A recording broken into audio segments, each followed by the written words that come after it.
So this is our sample scene. Basically, start Unity, set it up as a 3D project. Boom, you're in a sample scene. This is my layout. I assume if you're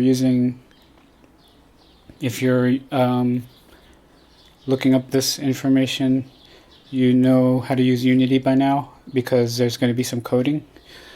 And either way, I'm pretty much going to tell you how to do it, and hopefully you can use that to learn more stuff. So we have our sample scene, which usually opens up by default, but it's down here in your project pane. There's a scenes. It automatically comes in with the scenes file, and your sample scene will be here. You could double click that, it'll open it up here. And basically there's just a camera, there's nothing else in there. There's a light and a camera. So I always add a plane, so I'll go here into the hierarchy window or pane, and yours can be anywhere. Just gonna go ahead and create that, but I want it to be a larger plane, so I'm gonna scale it up to 50 in X and 50 in Z. And so for this tutorial, what I want to actually do is have projectiles shoot kind of like out of your face if you're in VR, which is basically from the camera. So here's our camera, right? And we're going to need some sort of shooting mechanic. So I'm going to create an empty game object, and it can be anything, it doesn't matter. I'm just going to call it the shooter object, let's call it that. And I'm going to add a component, and I'm going to call it the shooter. Let's capitalize that. Shooter. Create and add. And that's going to create an empty script somewhere down here. It'll fill itself up. Okay, I'm going to double click on that to bring up Visual Studio. Yeah, and that's going to take a second. So what do we need? We need to shoot stuff. So I'm going to create a cube, a 3D object cube. I'm going to make it small, so 0.1, which is like 10 centimeters basically. So it's small. And I don't like these colors, so I'm going to create some materials here.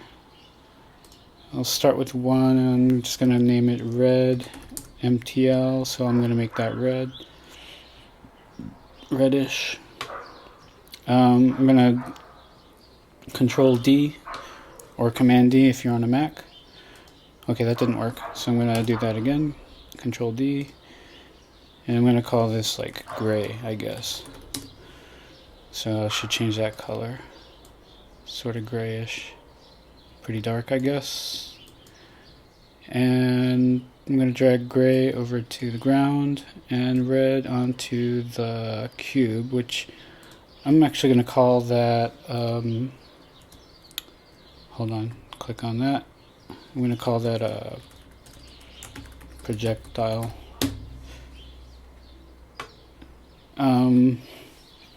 Yeah. So we have a shooter object which has a script on it. And what we want is to shoot this projectile. So I'm going to create a game object. We'll do a serialized field, private game object, projectile,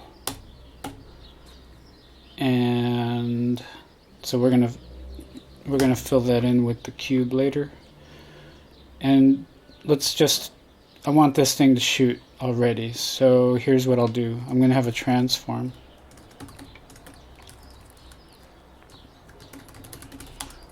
And we'll just call that shooter origin, I guess.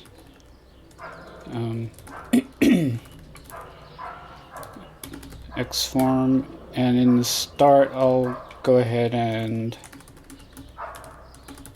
assign that to the main camera transform. Okay, so let's just save this, make sure it doesn't complain about our code. Let's see, where's my console? It's not here. How do you bring up the console? There's my console. There's some old messages. So I'm gonna put this down here. Okay, so we could see everything. All right. So I just came over here to make sure there weren't any errors popping up. Here's what I'm going to do. So I just want to have a test of this mechanic by first creating the shooting mechanic. And all it is a way to shoot from the camera our projectile. So I'm going to say if input dot get key. I'll do this with key down first, and key code dot space, which should be capitalized.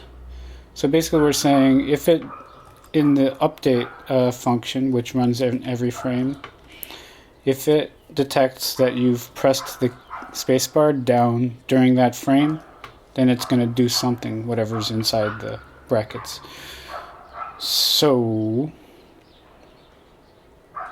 I think we want to game object dot instantiate, and let's see, we're going to want it to be the original. We're going to want the original. We're going to want to transform and a rotation. So original, position, rotation. So we want to instantiate the projectile from the position of the camera, which is shooter original, shooter original origin xform dot, what are we doing? Position? Yeah. So it's going to be instantiating, creating this projectile in the position of the camera, and I want it to be also rotated to match the rotation of the camera. Right, so rotation, which happens to be a quaternion. And here's the thing, we're going to want a rigid body. So rigid body RB equals, our new projectile. So we should create a game object. New projectile is equal to this instantiated thing, and then we're going to say, let's get this rigid body off of it. So if you guys are paying attention, you're going to say, hey, there's no rigid body on that, and you would be correct. So we're going to have to fix that. So RB equals new projectile dot get component rigid body. Boom. And the reason we want a rigid body is so that we could add some speed and directionality to this rigid body. We want it to shoot. So we're going to say RB dot velocity is equal to our shooter origin xform dot forward, which is basically, obviously, I think, the forward direction. Basically the direction the camera is facing. So we want to send our rigid body, our projectile, in that direction, and we want it to go kind of fast. So we'll say times 10, which we want that to be a floating point number. So I'm going to save this, and it's going to have two problems. There's no projectile assigned here, and which I'll do here like this. Boom. But then there's also no rigid body on this, so I'm going to have to add that rigid body, and I'm going to save this, and I'm going to press play. And if I didn't have a VR headset hooked up, it would still work. So if you hit the space bar, you got that, right? But I do have a VR headset hooked up, except, wait, and it's not working for some reason. Okay, I'm going to try it again. It's still not working. Oh yeah, that's right. Okay, I know why. So that's cool. I'm actually right on track. What we did was, I'm going to hit play again, right? And here's our scene, here's my camera. There's the cube that we created before, which is our original projectile. You could have made it a prefab and removed it, but I'm not doing that just because. So anyway, if I hit the space bar, it shoots. And the cool thing is if you hold down the space bar, it only shoots once. I don't know if that's cool, but it's useful. That's the reason why I chose get key down. So if I change it to get key, then it's every frame that it detects that the key is pressed, it's gonna fire a new projectile. So it's gonna be a lot because we're gonna get a lot of frames, right? So it's like that. I'm gonna, every time I hit the space bar, it's like a lot, and you can see them here. And you know, it's filling up memory. So you're going to want to set up object pooling or set up these projectiles to destroy themselves after a while. But the purpose of this tutorial is specifically to show you how to set up the microphone. So I'm sure you're getting impatient with me. I just wanted to have that set up. What else can I do? No, that's fine. So the reason this is significant is we're going to want a similar behavior when you're yelling into the microphone. If it detects that your voice is high enough, it's going to shoot, and it's going to keep shooting. So let's see. How are we going to do that? Well, the easy thing to do is to Google. Let's see, what are my Google terms? I think, well, I'm using DuckDuckGo. So it's Unity 3D microphone input. And the third thing that shows up is this Stack Overflow check microphone input volume, which is what we want. It's pretty small on this screen, but what I'll do is I'm going to do this in real time, so it's a little easier to follow, but feel free to click ahead. But basically, I want to simplify it. Let's get rid of some of this stuff that's kind of getting in the way. So we already have our direction, and we're able to shoot stuff, right? And what we want is, based on this script over here, I know that there's a few things we're going to need, right? I don't know why they're using a static float for the mic loudness. Actually, I guess that's so that you can access it from other scripts, but we're not gonna do stuff like that. So basically, I'll switch things up. I'm gonna say private float mic loudness. All right, and I'm going to set that to 0.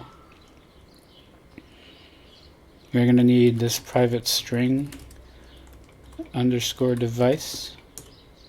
Now we're going to need private audio clip record, and I'm going to do something different. I'm going to set it to null, but I'm going to keep a record of this other suggestion. And let me just quickly explain that in different versions of Unity, some of them like having this constructor here. Some of them will say that doesn't exist. Why are you doing that?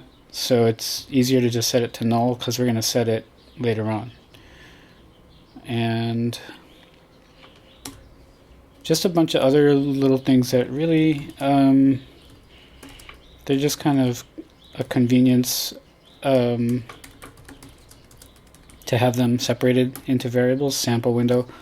You don't even have to know about that, honestly, because all we want to do is have this thing like hear that there's a sound and then do something with it. So from experience, I know that this init mic is important. So we're going to type this in, init mic.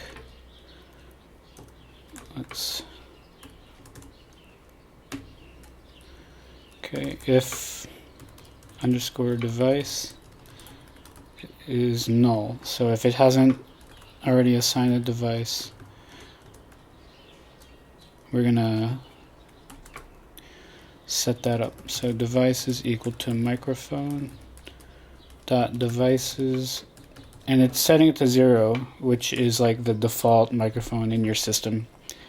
If you're on a PC, I'm pretty sure it's gonna work. So clip record is an audio clip that's gonna exist in memory, and it's where this sort of microphone data is gonna go into. And we're just gonna copy this stuff. Microphone start. Now I have to move the window. Here we go. Microphone start, and we're going to need the device name and this other stuff. So underscore device. We need a boolean for whether it's looping or not. I guess it's looping. Alright. We're going to say our length is 999.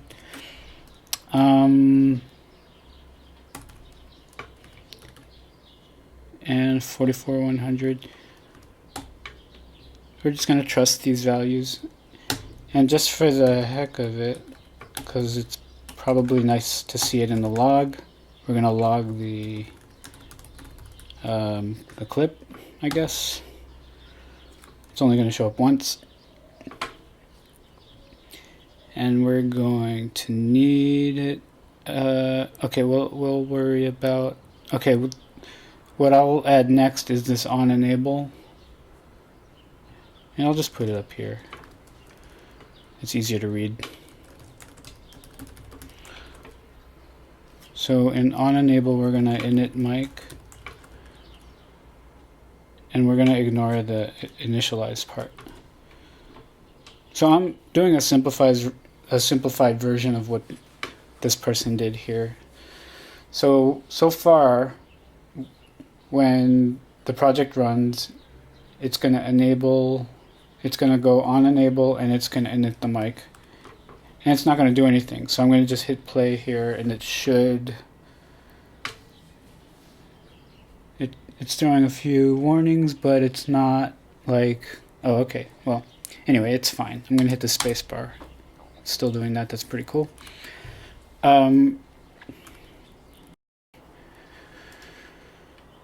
So the really nitty-gritty stuff is this update function. So right now we have this thing detecting if we've hit the space bar. Okay, I don't want to get ahead of ourselves. We need to detect the the maximum level from the microphone. So we're going to copy this function right here. Float level max.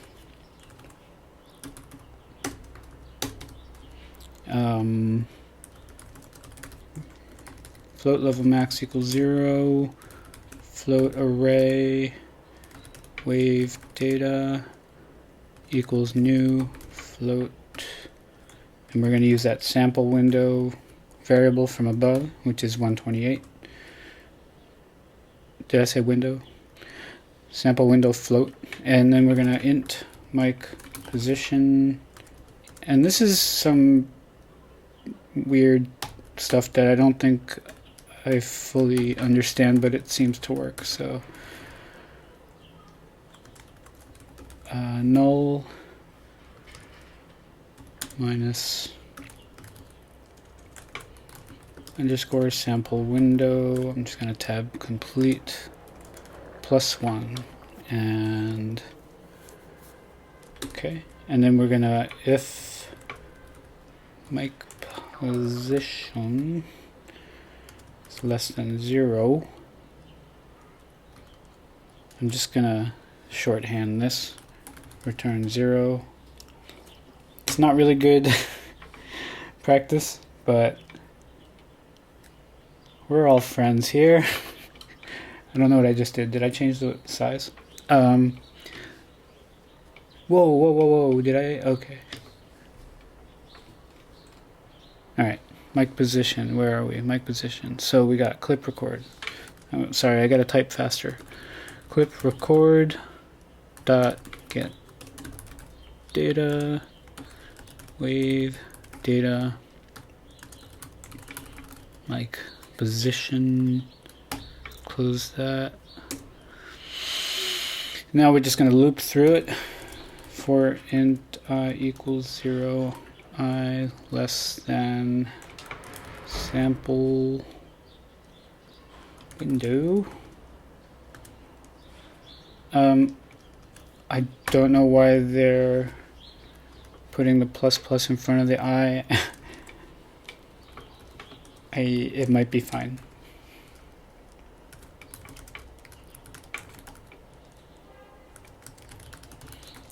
Sorry, I'm just typing quietly here.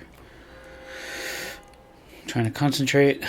They're going to multiply that by. So I don't necessarily know what this stuff means. If I felt like tearing it apart, looks like they're squaring the wave data for some reason, and that's cool. Maybe it has to do with. No, I have no idea. So level max less than wave peak. Then that means we found a larger one. So level max is equal to wave peak. And boom, boom. And then we're going to return, if I didn't type anything wrong, that should work. Oh man, we're almost there. Okay. So basically we have the mic setup where we're picking up the data, where we have a function that returns the highest level for that sample. And so we just want to look up that sample. So what we need is this level max thing.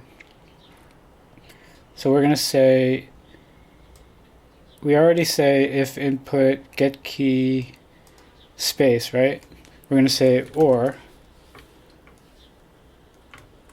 level max is greater than, I don't know, let's say 0.1. Just totally arbitrarily, right? So here's the thing.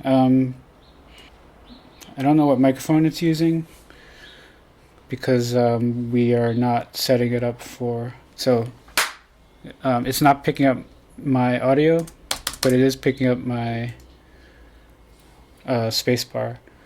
But let's go ahead and switch this over to VR. So if we go to player settings and click virtual reality supported, then it should at least recognize the microphone in the headset. So we'll close that and we'll hit play.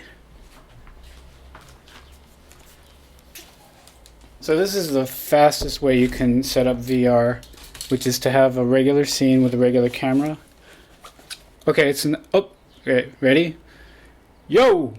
Hey! Whoa! Okay, so it's already working. That was easy, right? So 0.1 was an arbitrary number that I chose. What we could have done is we could have printed out these values. Here's what I'll say. You go ahead and experiment with it. I don't really know the significance of those values. I don't know what the maximum should be. I'm not really sure what the minimum should be. But when you start digging into the little details of a low value and high value, and then maybe you want to shoot a larger projectile when you're yelling louder, and a smaller one when you're speaking more quietly, then you might run into issues of like a logarithmic scale and things like that. I'm just throwing that out there so that you know what you're up against. But I think I'm going to call this done, because that was that was it. I mean, I just wanted to make the simplest possible voice activated shooting mechanism for VR. I'm going to do that again. Hello. Hello. Yo. Yo. Yo. Hey. Hey. All right. And that's it. Bye-bye.